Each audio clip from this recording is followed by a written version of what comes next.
Hi everyone, welcome back to Plant Boy. My name is Cade. I hope you had a very enjoyable Thanksgiving. If you are in a country that celebrates a holiday that is really not that pleasant if you think about history, but that's neither here nor there and a subject of a different video. I appreciate you all sticking around through the little holiday hiatus that I took. So let's get right back into the swing of things. And today I'm going to be talking about 10 houseplants that are on my wish list. I'm not really a fan of the houseplant community strictly in terms of how the market works and how these various plants that are considered rare or very rare are going for huge amounts of money. I don't think that it's worth it. I think that it will pop, it's a bubble, and all of these plants are definitely subject to change in terms of pricing and things like that. If you're looking to purchase a rare plant, just recognize that it may not be worth that much once it is mass produced or once the people pulling the strings finally sell it as a mass-produced product. So that being said, certain plants on this list are considered like that very hyped up kind of rare plant. I'm not going to go out of my way to purchase any of these plants and spend hundreds or thousands of dollars by any means. But if the opportunity presents itself for a reasonable price or even a trade, I would definitely consider doing so. So let's get into it. So the first houseplant on my list is going to be the Queen Anthurium, also known as the Anthurium warocqueanum. Its pronunciation unclear, but this is a very interesting houseplant. I have my laptop pulled up here. I'm going to look at things while I discuss them with you. But very, very interesting Anthurium. I really love how it has this kind of elongated, more like oblong shape rather than something more circular that you typically see with foliage. I think that dark green foliage with that silver veination is really interesting and very visually striking as well. And these guys get humongous, especially in their native environment, or if you are caring for them properly, they can be very happy and great centerpiece. The next plant on my wish list is a type of spathiphyllum or peace lily. Peace lilies are one of the easiest houseplants to care for in my personal experience, but I don't see many different cultivars of peace lilies out there. You typically just see the standard spathiphyllum with that dark green foliage and the white flowers.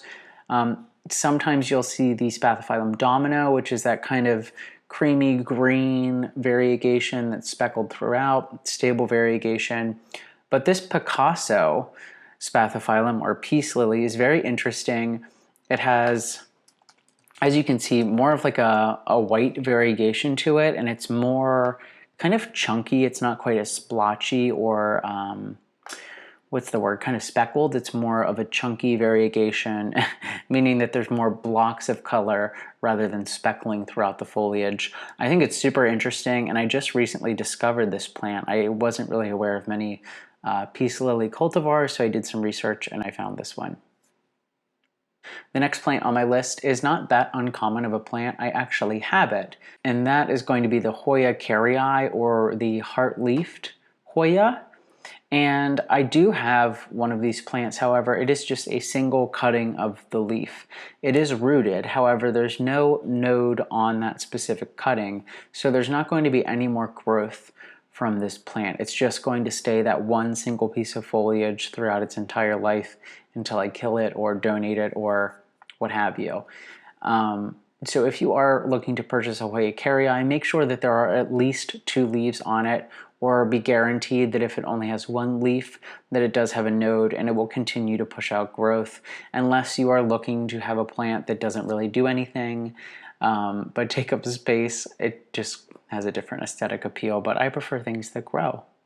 The next plant on my wish list is known as the Red Secret or Red Dragon Alocasia. This is the Latin name for it is Alocasia cuprae, and it reminds me of the movie Alien. I feel like I'm channeling my Sigourney Weaver, and I guess she wasn't really a fan of the aliens in the film, but I really want this plant. I think it's so visually striking. It's so unique. It's just kind of weird. It just feels very alien to me, very outlandish, and kind of unlike anything else that I own in terms of my houseplant collection. And this isn't really one of the most rare plants either. They go for a pretty reasonable price. I've seen them online for $30 to $50 or so, which isn't crazy whenever you're talking about rare plants. But I mean, it's definitely not a common house plant, so it is a little bit more expensive. The next plant is really, I feel like, the OG rare plant that has gotten us all into rare plants through social media, Instagram specifically, and that is going to be the variegated Monstera. The demand for these plants is very high. You very seldom really see them being sold anymore, rather they're being auctioned. And the reason for that is because the market value is so high for them. It's really just a bidder's market. I guess it's easier for these companies to just bid off a few of them and sell them for thousands of dollars each, rather than selling a handful and having them sell out in 5 minutes just on like a standard listing. There are two different types of variegated Monstera. There's one known as Thai Constellation, which has a stable variegation, meaning that it's not going to revert. It's actually not a genetic mutation in the plant. It's actually a cultivar that has been bred to reproduce leaves that have this kind of speckling, lighter green bits on the foliage itself. So you don't have to maintain it through trimming or anything like that. You don't have to worry about it going all white or anything like that. However, with the variegated Monstera albo, which is typically what you see whenever you think of variegated Monstera or search it, it has that white variegation in addition to a few shades of green and that standard dark green foliage that comes with a non-variegated Monstera. And the variegation on this plant is unstable, and you have to maintain it through pruning, and you have to do your due diligence whenever you are buying one of these plants, and especially for that price point. I have a video on variegation. It's called Variegation 101, I believe, or Maintaining Variegation. I'll have it pop up over here. But if you want to watch that and learn more about how to maintain variegation, what variegation is, check that out. The next several plants are all philodendron varieties. The first one is going to be Philodendron Cream Splash. I would also accept a Philodendron Rio. These are very similar to the Brazil philodendron that you see that has that typical heartleaf philodendron shape to it, except it has a kind of lime green streak running down the center of the leaf usually. So it adds some visual interest. But the Cream Splash and the Rio and several other varieties that are very similar to this have somewhere in between in terms of variegation. It can go from white to silver to cream colored variegation on that foliage as well. And I just enjoy it for the visual interest. And again, these aren't super high ticket items. There was one specific person that bred these cultivars, and it's kind of a proprietary plant as of now. So those specific cultivars are more expensive, but the Cream Splash isn't really unreasonable.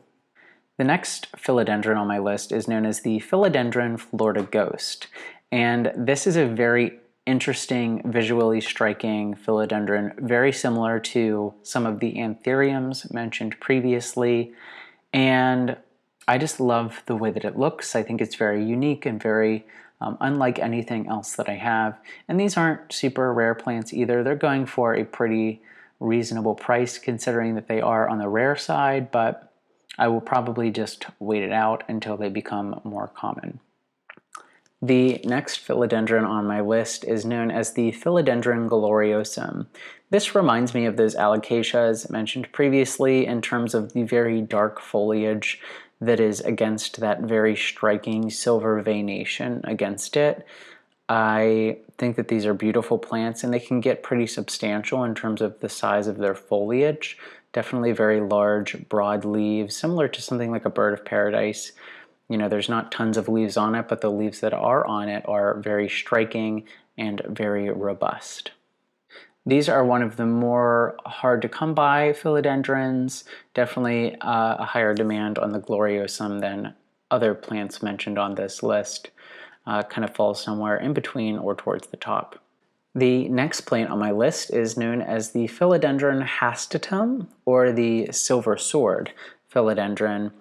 This is also unlike any other plants that I own simply because of the color of the foliage. It's this kind of mint green with this very cool toned hue to it that almost makes it look silver. And the shape of the foliage is very interesting as well. Once it matures, it has more of, I don't know, more of like an anthurium look to it almost, in terms of that it gets much more oblong, but has more of a circular appearance at the top of the plant. Definitely a very interesting plant. And the last plant on my list isn't really very rare at all. It's a little bit harder to find, but it's not, you know, readily sought after to the point of the market really being tight on it and having the market price be so high. And that is the Raven ZZ plant. Just like a regular ZZ plant, which is one of the easiest house plants to own, granted that you don't overwater it, except it has this very, very dark green foliage that almost looks black, hence its name Raven ZZ. I think that very dark foliage plants are very attractive, and I think they can really provide a lot of contrast to a space and really be very visually interesting and, you know, good to decorate with. Anyways, that was my 10 plant wish list currently. I'm, again, not really being too crazy about seeking these plants out, but if I can trade or find one readily available that isn't too ridiculously priced, I will definitely be getting some off of this list. And bear with me with the ever-changing backgrounds. I have a plant studio that I'm kind of working on upstairs right now. It's a little bedroom that I'm renovating and turning into a dedicated filming space. So we will have lots of grow lights, a different scene, and lots of abundant plants that is dedicated to a space. Because right now I'm just like in the middle of a like a living room, kind of family room. So that's great. But thank you all again for sticking around. I will see you all in the next video. Let me know if you have any feedback or any suggestions. Hope you all had a good holiday again, and I will see you later.